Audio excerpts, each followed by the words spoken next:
So you're trying to make that decision to get a puppy, and you're really confused on what to do because you have a couple things in your way. You have a 9 to 5, you have an apartment, yada, yada, yada, whatever the case may be. I have here 10 tips to help you better make that decision, and even if you did already buy the dog or the puppy, you'll make it a little bit easier for you. So if you want to know these 10 tips that help you out with your puppy for people with 9 to 5s and apartments, stick around. I have the tips for you. Okay, so tip number 1 is going to be plan it out. You don't want to really just go on a spur of the moment, just wake up one day and be like, you know what, I just want to get a dog. Sure, you could do that if you're set up for that. You know, maybe you work at home or whatever. Everybody's situation is different. But if you are, this is, like I said, this is mainly for people who have 9 to 5s that have to leave their puppies home. So for my biggest tip for that is to either take time off for work, do it on your vacation time, or in the worst case scenario, take a week, like do it during the weekend. So buy the dog or the puppy on a Friday, so at least you have Saturday and Sunday to do what you have to do to build a bond and setting some training things in motion or whatever. Best case, you want that full week. So take off for work for weeks so you have a full weekend. Buy the dog on a Friday, you have a full weekend. Then you have that full week and then another weekend. That really gives you ample amount of time to build a bond, set up a routine, and do some of these other tips that I'm going to tell you to make sure that it's really a smooth transition.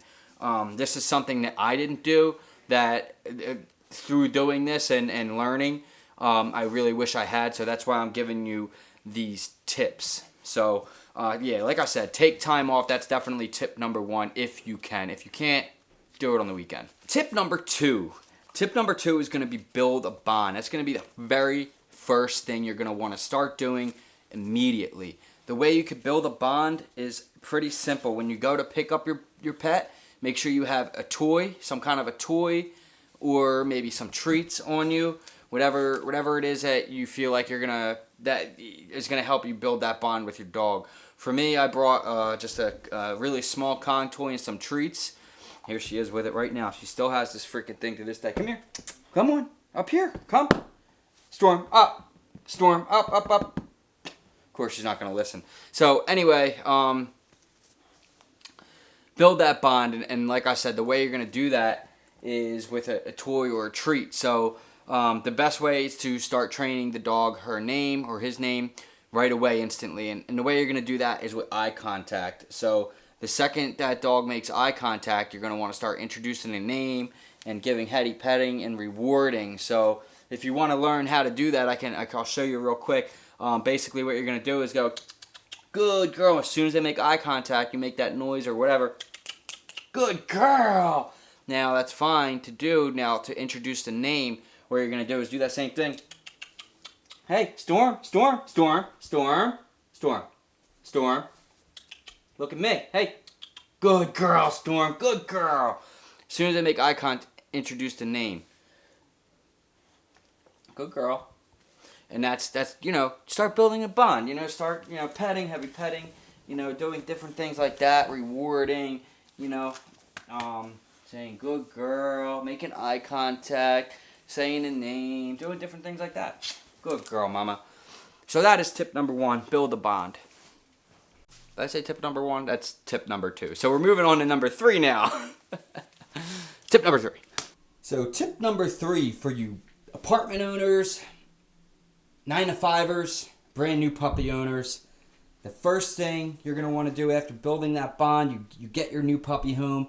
The very first thing you're going to want to do is put that cage up if you haven't already. Like I said, this is going to boil down to tip number 1, which is planning. So if you're planning on getting a new dog and you're planning on getting a puppy, you should probably already have the cage. You should already have the bowl. You should already have some toys around. You should already have part of your apartment blocked off. You don't want to overwhelm the puppy with too much access to the whole house. This is a very strange transition. They're not going to know where they're at, A lot of times they just spent some time in a little, cardboard makeshift thing from a breeder. So, make sure you set that cage up immediately. This needs to be the very first thing you do. If it's not already up already, do it the second you bring your new puppy home. So when you're doing this, you don't want to shove them in there. This is why it's important to take time off, because you can start building that routine.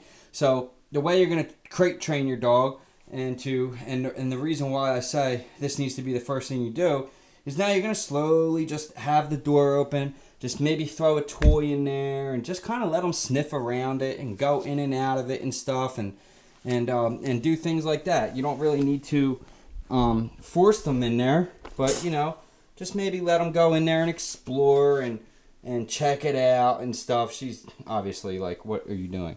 But you know what I mean. You just kind of go ahead, Mama, get in there. Go ahead. Good girl. Good girl. Just let them go in there and shut the door for a minute or two. Let them back out and just let them do whatever. You don't really. That's why you need to take that time off, because you can really set the tone with the cage like that. So, and yes, before the commenters come, this cage is way too small for her. She has a new one on the way. It just has not got here yet. I was kind of waiting to make this video, but whatever. She's got a new one, and she's crate trained out of it anyway, but she goes in there still and just like takes a nap. But this is her place of comfort. This is where she likes to be because of the way you introduced it, the way I introduced it to her. This is not a place where she goes to be bed. This is a place where she goes to be comfortable. It's her little place, and nobody else's. So, like I said, that needs to be something you set up right away, so the dog, the puppy, can kind of sniff around it and go in and out of it as she pleases. So it's not really going to be a big surprise come that first day, Monday morning, when you need to shut the door. Now, to acclimate them to this, it's just like basically putting a fish in a fishbowl. You want to slowly do it. Maybe put them in there for 20 minutes and run to the store for a half hour, 20 minutes. Come back, let them out. So they know that door is going to open eventually. So if you just come home, you buy your dog on a Wednesday night and then set up a cage, and then next morning you just shove the dog in there and lock the door and leave, that's going to build anxiety. That's not going to be any good. So that's the way you do it right. Make the dog comfortable with it. Let the dog sniff around it and get comfortable with the cage. That is tip number 3. That is a very, very helpful tip for you guys. It's probably the most important, especially since you're going to be 9 to 5 and leaving your dog in there most times. So you want this to be something that they're comfortable with. Next, number 4. Okay, so tip number 4 is going to be routines. Routines are so important for puppies and dogs going forward, because dogs love routine. They like doing the same thing every single day over and over. So you don't have to do the same thing that I do, but I'm just going to say what I do so you can kind of get an idea and maybe figure it out from there. So our routine is we get up at 4 o'clock in the morning every single day. We go outside, she pees and poops, we come back inside, she eats, and then we hang out, and just usually I start making my coffee and eat breakfast or whatever for a half hour, 45 minutes, and she's able to digest that food and all that and just kind of hang around, and that's when we go out on our run or our walk. And we do that every single day. Now, when I get back home from the run or walk, she is going to have her water, and then we're going to hang out, and that's when I start getting ready for work. So generally by then it's about 5:30, 5:45, and I'm usually out the door at about 6. Now, if it's an earlier day where I want to be at work by 6, I get up at 3:30. So, that's just some of those things that you're going to have to do, is waking up a little early, a little bit earlier and stuff. If you're one of those people that, it's really hectic for you in the morning time, and you really don't have much time to do that, and you think you're just gonna run the dog, go outside, let her pee and feed her real quick, shove food down her mouth, and let her digest the food, and then pee and poo, and then you're gone. She's in the cage, you're gone. To me, that's not really a quality dog owner. And if that's something you plan on doing, then I really just think you should reconsider. So that's just my opinion on that. I think you need to really think about spending the time that you need to make sure your dog has the proper routine, the proper training, the proper running and stuff and walking. You got to put a little bit of effort into it. It's like having a small child. It's like having a part-time job. And when you make that decision, that conscious decision to get a dog, you made that decision to do whatever it takes to make sure that they're properly trained and fed and all that stuff. So routines are really important, and like I said, that's our routine. And at nighttime, it's kind of the same thing, just kind of like backwards. So I come home from work. I don't feed her right away. I let her out, and then we hang out for a little while, and then we go out for a run, and we come back, and then she feeds. Now, it's just like a bodybuilder or anybody, or endurance runner, or anybody who's training. When your dog's laying around all day for 8 hours, and you're just gonna come home and shove food down your mouth, that's how you get a fat dog. That's how you get an overweight dog. That's how you get an unhealthy, balanced diet dog. So what you're gonna want to do is, and this is for apartment people, I'm keeping in mind, you people with houses and big yards and stuff, it's different. You can just let the dog out and run around like a nut. That's different. This is specifically for people with apartment living and 9-to-5 jobs. This is a very specific niche of people who are asking me this. So keep that in mind when you're in there keyboard warrior and all that. So, like I said, and even if you do have a dog or a big yard or whatever, you're still not going to want to just come home and plop food in your dog's mouth. You're going to want to train and get the dog energy out and then feed the dog, because just like a bodybuilder, when I'm lifting weights and I'm training, I'm doing all kinds of different things, I'm going to want to come home and feed those muscles the nutrients it needs while I'm resting. So it's the same deal with a dog. All right, so that is tip number 4. I'm sorry. That's tip number 4. That's the routine. So make sure you're doing that. Make sure you get a good feeding routine, and it's the same thing every single day. So let's move on to tip number 5.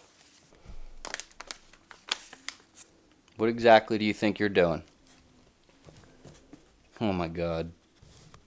All right. So tip number 5 is going to be water regulation. And what I mean by that, it's kind of simple. It's basically you're going to limit the amount of water you're giving your puppy at first. Now, until they get trained, you're not going to want to take water away from your dog. They need it. They're going to need to stay hydrated, especially if you're running and walking and all that. But what I mean by this is pretty simple. So if you don't want to fill your dog's water bowl up in the morning so they could just freely drink water all morning long, and then you're going to head to work, because you're definitely going to have the dog want to urinate in the cage. They're going to urinate constantly. Now, this is going to happen either way, but you could definitely limit that and slim it down a lot by keeping track of their water intake. So the way I do it is, and we still do this to this day, because I know how much water she needs. She kind of starts to figure it out after a while, but if I fill that thing up, she will just drink the whole thing and then some. She'll just keep drinking it just for the hell of it, because she's a dog and she doesn't really know any better. And, next thing you know, she's like, well, she's got to pee, so, and she'll just go. So, she doesn't really do that anymore, but at first when she was a puppy, she would definitely do that. So I kind of had to figure it out and limit her water intake, because it was a pain in the ass. So basically in the morning, when we go out and do her training and stuff, she gets her water, but I take the water bowl completely away from her about a half hour before I'm about to leave.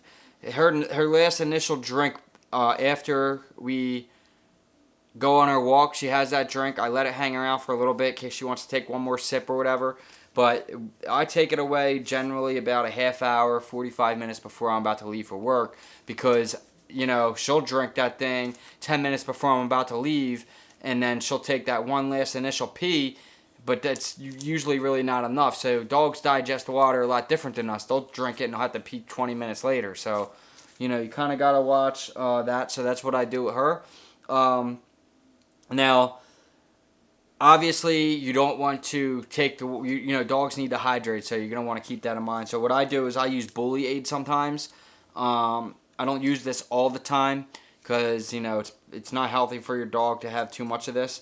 But what I do is I put a little bit of this Bully Maid in a water bottle, and then I dump this water bottle in her water bowl so that she can actually, it's like Gatorade for dogs, and it helps out a lot because they don't need so much of it. So that's something you can consider doing. And now the same thing falls in line for bedtime. So at bedtime, when we're about to go to bed or whatever, she doesn't get a full bowl of water. She has a little bit, and we go on that initial last time before she's about to go to bed, and we go out, and she takes her sip of water, and then after that, it's done, cut off, because she'll get up in the middle of the night, and I do leave a little tiny bit in there for her during the night in case she wants to get up and get hydrated and real hot. You got to make sure they have water, obviously, but you don't want to overdo it, and you definitely do not want to leave it in the cage for them while you're at work, especially a puppy. Because one, they're gonna jump in it or something. Two, they're gonna pee in the cage. They're gonna do that anyway, but so. Also, they don't. I see people, they leave those like things where they can like lick the side of it. I don't know. I don't really think they need that. If they're in a cage, they're not really need to hydrate. But that's going to be on you. If your dog is okay with it and doesn't pee in the cage and you have one of those water things, then that's fine. But all in all, what you're going to want to eventually do is probably just leave your dog out of the freaking cage anyway. That would be the end goal in all this. But, this is just for, like I said, this is the starters kind of thing here. And if you're having issues with the dog going to the bathroom a lot and pottying and urinating specifically in the house, that is one thing you can do. Okay, let's go on to number 6. All right, so tip number 6. The way you're going to get your dog to end up just like this. Super tired, super worn out. Not so much craziness, ripping stuff apart and all that. Walks and runs. This is so important. Now, I know people have told me, it's really tough. I live 13, 14 stories up in a sky rise. Going up and down the elevator is kind of a pain in the ass, whatever. Look, if that's the problem and that's what you have to deal with and that's something that you're considering being an issue, then I would just really strongly suggest that you just don't get a dog and maybe look at a cat or like a lizard or something. But, if you want a dog, you're going to have to take the dog out on runs. You're going to have to do it a couple times a day. And I'm sorry to say, but when you have a puppy, this is why I'm saying you're going to have to take time. You want to really take that time off, that initial, when you first buy the dog, that first week, because you're going to really want to take the dog out every hour. Because dogs have to go to the bathroom, and, if you don't keep on track of that, it is what it is. And if you live high up in a high rise, get used to using that elevator button. I just don't know what to tell you. As far as those like potty discipline training pads go, I don't think that's a good idea. If you want your dog to constantly piss in your house, in your apartment, that's on you. I don't believe in that. I think that if you can't get your dog, if you can't take the time to go down the elevator and do what you have to do, then you really should just reconsider and get a cat or something to where it's normal for them to pee in like one of those like litter boxes or whatever. It's disgusting in my personal opinion on that. It's gross, but hey, if that's what you want to do, then good on you, whatever. I'm just gonna recommend runs and walks twice a day. We go on a run every morning for 3 miles, and then sometimes we'll do it as well at night. And if we don't do our run, we'll do a walk. So that's super important, because that is what that's going to do. It's going to make your dog super worn out. They're gonna not have so much energy. So that's the way to do it. Now, of course they're going to have crazy ample amounts of energy. They're puppies, but it's definitely going to help. If you're walking and running your dog, they're going to be so much better disciplined. They're going to listen better. They're going to just want to chew their toy and kind of lay around and hang out. And that's just what you got to do for an apartment owner. Now, if you have a house with a yard, this is easy. You go outside, you throw the ball for an hour or half hour or whatever, and that freaking whoops them out. But for us people with apartments and stuff, you have to dedicate your time and kind of plan for these things and reschedule and make sure you set aside time to walk your dog. So if your schedule doesn't allow for that, reconsider getting a dog. That's just my opinion on that, and that's just my advice to you for that. So let's move on to training tip number 7. So tip number 7 is going to be keep your training fun. You want to always keep the training super fun with your dog or your puppy. You don't want to get super stressed out, like when they're not listening and not following directions and stuff, because at first they're probably not going to. You know, so you always want to keep the training fun, be it very lovely and lovey-dovey and happy and stuff and all that, and good rewards, treats when they do something good, you know, and that's how you keep the discipline and training very, very, very fun, very lively, like, oh yeah, you know, and that'll keep the dog interested in it. So you can actually kind of incorporate training and playtime into one thing and kill two birds with one stone. So, you know, as far as running and sit and stay, I train my dog in German, so it's for sit, it's sits, and then for lay down, it's Platz, and she knows German. And it's just something fun I did for me and her, so we have our own little, you know, conversations with each other when she knows she needs to listen. And she knows that when I start speaking in that tone, in that language, that she knows it's directed for her. You know what I mean? So keep it fun, you know, go outside, and when she sits, go, yeah, you know, good girl and stuff, and reward her with her favorite toy, and like, come here, baby, here. Reward her with her favorite toy, and when she ignores you, you know, she's camera shy. So yeah, you know, just keep it super fun, and like I said, reward her with her toy, and let her have it, and you know, let her play with it, and just keep it simple. You don't have to do all these crazy, like I see people, they're like, oh, you know, when their dog doesn't listen, and you're out for a walk or whatever, and they're like, you know, you're not gonna get that toy at home and stuff. You know, you gotta keep in mind, your dog doesn't have a human mind. They don't know what you're talking about. They don't know English. They know simple commands, yes, no, good girl, and heavy petting and stuff like that. And you know, that's the way dogs respond. They're not going to respond well to full sentences that you're just kind of look at you like you're freaking nuts, because you know you're trying to talk to dog in English. You are nuts. So anyway, that is training tip number 7. Always keep it fun, and if you do that, you will have a good dog that will listen, want to train, want to learn new things. Dogs love to work. Dogs don't want to just sit around and be like, you know, what's going on. Dogs like to work. Dogs like to be trained. It's what they're meant to do. So, do it. Utilize that, and have fun with it. And because that's ultimately why you bought the dog, correct? I mean, to bond with the dog, and this goes back to building that bond. So really, building a bond, keep it fun, and training. You can do all those things in one conjunction, and it just kind of kills all these birds with one stone. And so that moves on to tip number 8. We're not going to switch the angles. We're just going to keep going here. So tip number 8 is going to be dedication. Make sure you're dedicating time to your dog. I mean, I see a lot of people, and they just kind of, like, even in the morning here, when I go out and we're out there doing my stretches, and she's just kind of, I have her next to me, and I see these people, and they walk their dog. They go out of their apartment, they walk their dog, and they go right back, and it's just like their dog's overweight and old and just fat, and it goes and poops, and they go back. It's like, why do you have a dog if you're gonna do that? I just don't get it. So, you know, but whatever, each is their own. Maybe some people just don't have time. I know they have the time, they're just fucking lazy.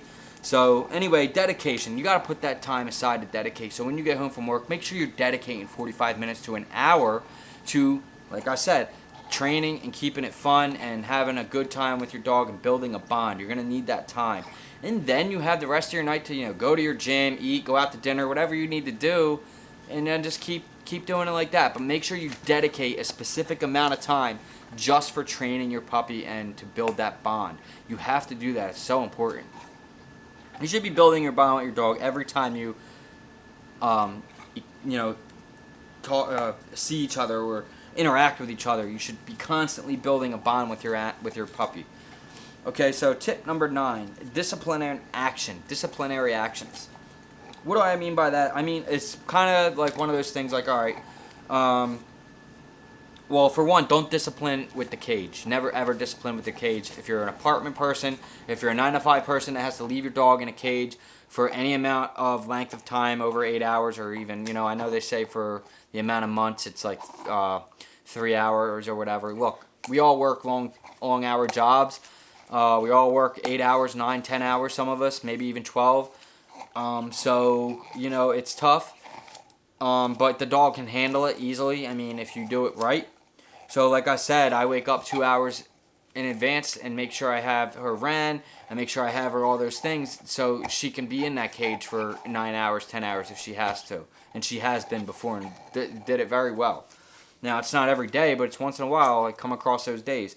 So as far as disciplinary action goes, you don't want to discipline the dog in their cage. That's kind of like it's reverse psychology almost on a dog. It's like gonna fuck with them. You know what I mean? They're not gonna want to be in there for that amount of time if you're always fucking yelling at them to get in the cage every time they do something wrong. So that has to be a place of comfort. Like I said, it has to be a place where they want to be at. And if you're using that for discipline, then it really doesn't really make any sense. So I'll give you a couple discipline tips real quick. So if the dog is like, for most people are asking me, well, I have a problem with biting and potty training. So those are the two main things, right? So biting or like ripping stuff up. So which is in line with biting. So puppies are gonna teeth, right? They're always gonna be biting and nibbling at stuff and nibbling your hand. When they do that, you're not gonna say, "Get the fucking stop biting me," and whack the dog across the head, right? That's counterintuitive. You're not gonna want to do that. That does nothing. That solves nothing. What you're gonna want to do is if the dog's nibbling at your finger and you're like, whatever, nibbling, and she just licks now. But what you're gonna want to do is say no. Give her a toy and once she starts chewing a toy, yes, good girl. So no, yes, and then after a while, after they're done teething, they won't bite you no more. And that's gonna be the same thing with as far as tearing up like my couch cushions or whatever. Those things are gonna just happen because they're dogs and they're just gonna do that kind of shit. So you just always make sure you have toys on hand, whether it's these chewed toy bones or whatever. I'd stay away from ropes. Ropes can cause a lot of digestive problems in a dog. If they chew the rope and they start eating them, they can get all stuck in their intestines and stuff, and it can be a nightmare. It can make your dog very sick. So I don't recommend the ropes. If your dog tears at the ropes, then definitely not. But if they know, and if you're just using it for like pool toys and stuff, and they understand that, then that's fine. But it's all every dog is different. So she tears at them, so I don't give them to her. We use other things for pulling. So for potty training, the worst thing you're going to definitely do is if they piss or shit in the house is to grab them by the collar and shove their face in it and tell them no. You do not want to do that. That is the worst thing you're going to do. It's going to destroy your bond with your dog. It's not going to work. They're going to keep doing it. They're not going to give a fuck. So that's just what it is. So instead, try this. As soon as they pee or piss or shit in the house, you're going to grab them and definitely say no. Make sure they understand no. But you don't hit and whack and throw in the cage. Just take them right outside immediately and let them know that is not where you do this at. This is where you do this at. This is why I don't believe in those pee potty pad things and stuff, because it's like, how do you make it? They're not supposed to go in the house. So if you don't want them to go in the house, then there's really no way around that. If you want to set up pee pads and stuff and like be like, oh yeah, it's okay to just piss in this corner of the house, it just kind of makes no sense to me. So I don't give anybody advice on using those. So anyway, once the dog does go outside and as a puppy, the first thing you're going to want to do anytime the dog goes outside as a puppy, and really forever, is you want to going to reward the dog, the puppy, and give her a treat and heavy petting and loves when they go outside and go to the bathroom. A good girl, pets, and here's a treat and stuff. So, and that's what you're going to want to do as soon as they go outside. So keep yourself a little handy with some treats and toys or whatever, and do it like that. And eventually they'll be like, okay, I know that I'm going to get rewarded if I do this outside, and I know that if I do it in here, nothing's going to happen. So, I might get whacked or something, but, to a dog, you don't want to hit your dog or do stuff like that, because that's going to take away from that bond, So you want to constantly be building a bond, and that's what it's really all about. I think we're at tip 10, right? Or no? Yeah, I guess we are at tip 10. All right, so I could have swore I was on 9, but okay, so tip number 10 is going to be introduce your dog to other dogs. Take your dog new places. Take your dog to dog parks. Take your go on different walks. Don't do the same, like, I know I said routine in the beginning, but this is different. I mean, kind of don't keep it the same as far as walking go. You want to introduce your puppy to other dogs very early. After all their shots, of course, you got to make sure, because you don't want to end up with parvo or any of those other crazy things. So take your dog to dog parks. Take your dog to like PetSmart. Interact with people, children, and things like that. And that'll make sure your puppy is used to those things, and they'll get that in their in the back of their mind forever, and you'll have a very good dog, and it'll grow up to be a very intelligent animal that you will love to take places and go on hikes and different places. And that's what what it boils down to is when you become a pet owner and a dog owner, it really becomes something that you enjoy. You don't want it to be a hassle. I hear so many people, it's like an inconvenience to them that they got a dog, and it's just almost like, well, why did you get a dog then if it's an inconvenience? So you want this to be something that you really can have a good time with, and that's ultimately what the end goal is. So yeah, those are my 10 tips, guys. I hope you enjoy the video. I can tell you what, if somebody would, if I would have watched a video like this, it would have been made just life so much easier. So I really do hope you guys enjoy the video. If you did, please like, share, subscribe. I was gonna make a song and then I forgot what I was gonna say. But anyway, I'm not really sure what happened there, but I'm not gonna edit it out. Thank you so much for watching and spending time here at the Hard City. The best way to support this channel is through your support, so like, share, and subscribe, and I'll see you guys very soon. We have more dog videos to come. We have some walking videos. I'll get more in depth on training and German training and stuff. Just get a little bit nicer outside. But anyways, that's it, guys. Like I said, thank you for watching. Like, share, subscribe. I'll see you in the next one. And we're out. Peace. How many subscribers do you think I'm going to get when me and you? How many subscribers do you think I'll get from just you? Just you. How many subscribers do you think I have compared to you? How many subscribers do you have compared to me? Woo-hoo-hoo-hoo!